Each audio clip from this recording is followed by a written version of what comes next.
4th weekend, everybody. This week we've got monkeypox, and then Wendy Williams and lymphedema. What is that? What about the Omicron specific vaccine? Are you kidding?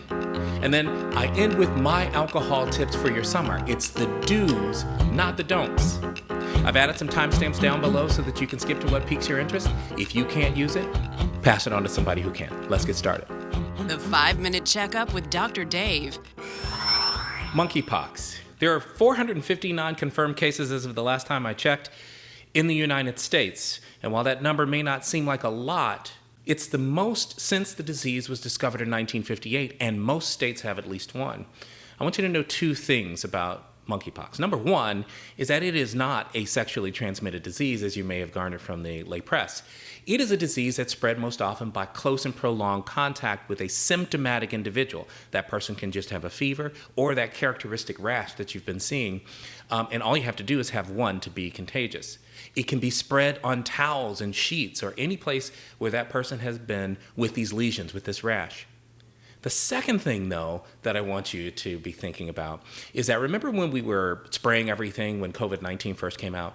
We used up all the Lysol on the planet. You couldn't find a disinfectant to save your life. Well, we learned that COVID-19 was not spread on surfaces. It was most often spread in the air. It was a respiratory disease.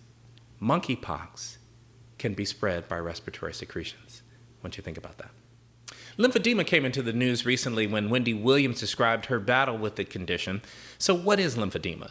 When you see the word edema, think swelling. Lymph, as in lymph nodes, is the lymphatic system. So lymphedema is a failure of the lymphatic system and swelling because of that failure of the lymphatic system. So you may be saying, well, what is a lymphatic system? Think of it as a third vessel. We have arteries, veins, and the lymphatic vessels. Lymphatic vessels is an interconnected superhighway of vessels whose job it is almost like a sewer underneath the surface of the streets. And that's to take debris and other water and send it through to get clean so it can reintroduce into the bloodstream. Along this highway are these hubs, these little nodes called lymph nodes. And these little hubs are checkpoints where the white blood cells can check through that, see if there's debris, see if there's infections, clean it out so that the rest of the fluid can be reintroduced into your bloodstream. There are a couple different reasons why we see lymphedema, and we see it very, very commonly in the extremities, as in the lower extremities, but also in the upper extremities.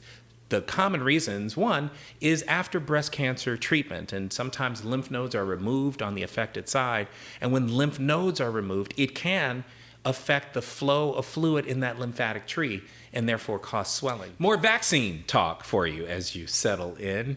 I had a detailed interview with Alex Livingston on Newsy, so I've posted that on Instagram. Go ahead and take a look at that for some details. The bottom line is that the Vaccine Advisory Committee for the FDA has recommended that the new iteration of the vaccine in the fall, this fall, include Omicron protection. And so many people are really concerned about that because the BA4 and the BA5 subvariants that are now circulating and thought to be the predominant ones in the fall are not included in the vaccines that are under production, both at Pfizer and Moderna at this time, and they hope obviously to get approval to start using those. And you might be asking, well, when does it end? Is this going to be like the flu?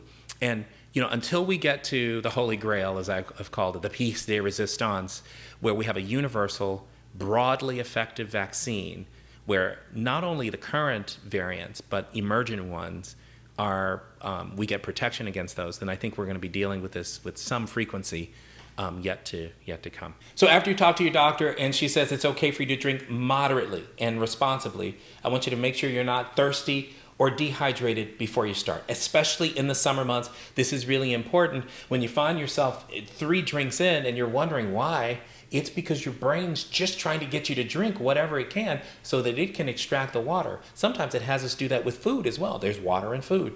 So I always tell people, drink to hydrate before you start, before you go to the game, before you go to the happy hour, before you go to dinner. And what it'll do is it'll avoid sort of this trap that your body would put you into because you're merely dehydrated. It'll save you money, it'll save you face, it'll save you calories. That's the second thing I want to talk about. Alcohol itself, the actual alcohol molecule, turns into calories. And so it's not just the mixers and the sweet add-ins that we get the calories from. It's the actual molecule. So I very often ask my patients to rank in descending order from highest calories to lowest calories these 4 things: carbohydrate, protein, fat, alcohol. Carbohydrate, protein, fat, alcohol. Which one do you think? Don't cheat.